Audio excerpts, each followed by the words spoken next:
As you saw in part 2, the evolution of the MRP and LM8 weapon systems, around the 2007-2008 time period, the natural evolution of that system was to go to a 308.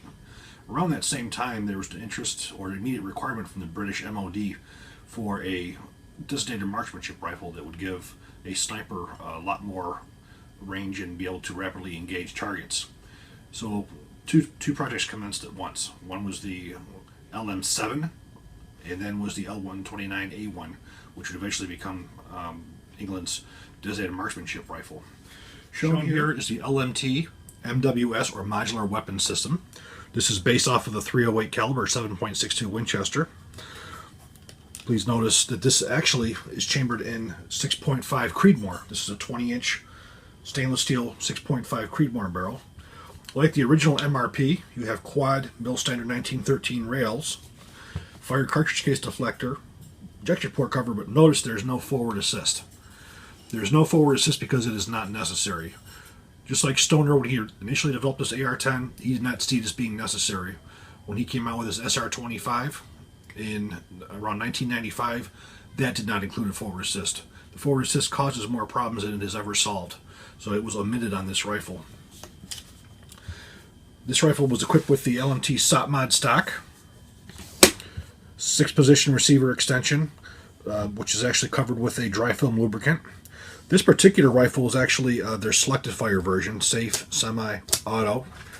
This particular model was also sold to the New Zealand Defence Force.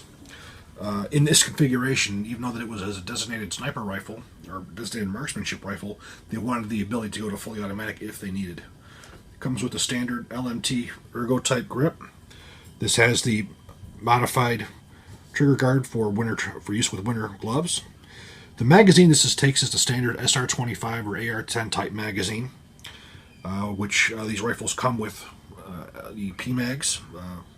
They also can come with steel magazines as well, 20. Also notice the bolt carrier itself. This bolt carrier is chrome plated, where the rest of the family of weapons stays with the manganese phosphate.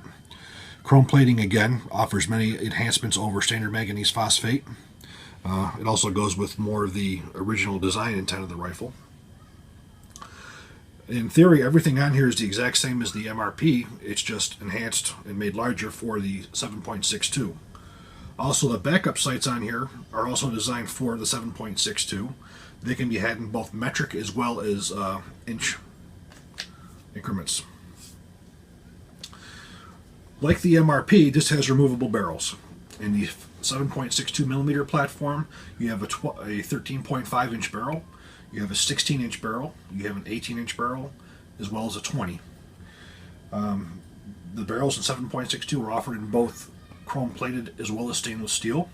Again, chrome plating is better for a duty type rifle or a military grade rifle.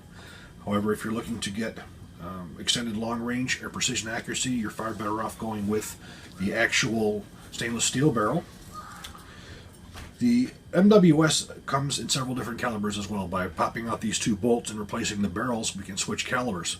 We can switch to 243 Winchester, 7mm 08, 260 Remington, 338 Federal, and 6.5 Creedmoor. And again, this particular barrel here is a 6.5 Creedmoor, 20 inch. This is actually an 18 inch 7.62 stainless steel barrel. Of all the barrels, perhaps the best barrel for this weapon platform would be the 18-inch stainless steel barrel. It's basically, with most modern-day propellants, the propellant is burned up by the time it hits 18 inches. So by going with a 20-inch barrel over an 18, you have very little to gain. Probably the most optimized barrel is the 18-inch barrel. For changing out the barrel, it is the same.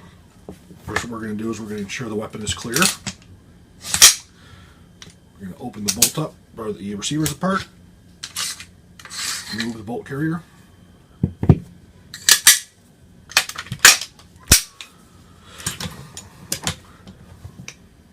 We're going to use the wrench. When I go in counterclockwise, it loosens.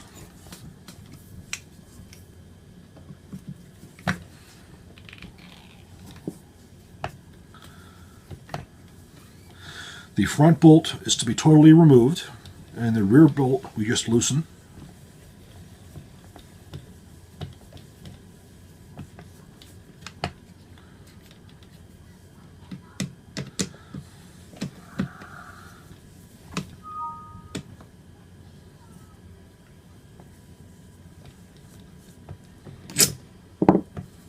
Just loosen the one in the rear. We now pull the barrel straight out. Now we're going to insert the 18-inch barrel in the MWS upper receiver. Want to make sure that it's fully inserted, which it is. Insert the front screw. The wrench provided by LMT is already preset to the required 140 inch-pounds.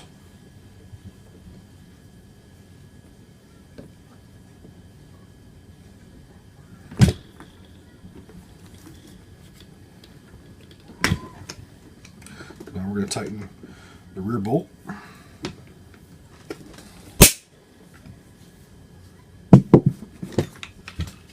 Now it's fully installed. I also want to point out on the MWS we have quick attachment points for slings. You know, 1, 2, 3, 4, and 5. Also on the SOTMOD stock you have one on the right and one on the left. Next thing I want to take a look at is the actual bolt carrier assembly itself. Again, chrome plated. The bolt itself we want to give a little bit of attention to. If you notice, this actually has 2 ejectors. This is a reliability enhancement, especially when you choose to use the 13.5 inch barrels. This helps get the cartridge case out of the ejection port much quicker. The bolt itself is made of a much stronger material than the average. There's a specific geometry on these lugs where they broke the sharp edges off to make it more durable. And again, the chrome plating on it, on the carrier itself, makes it much easier to clean. Like the standard SR25. The firing pin retaining pin is captive.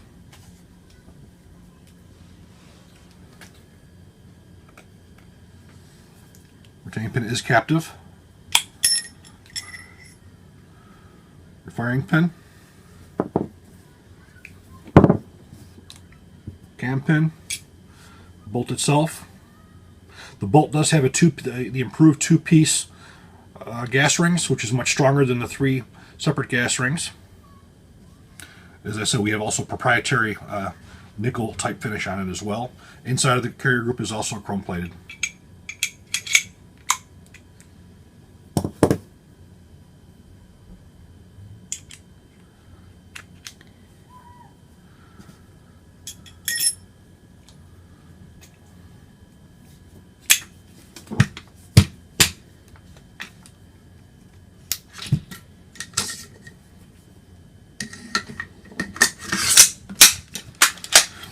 Like the MRP LM8, also the MWS has an LM8 Slick 8 upper receiver as well.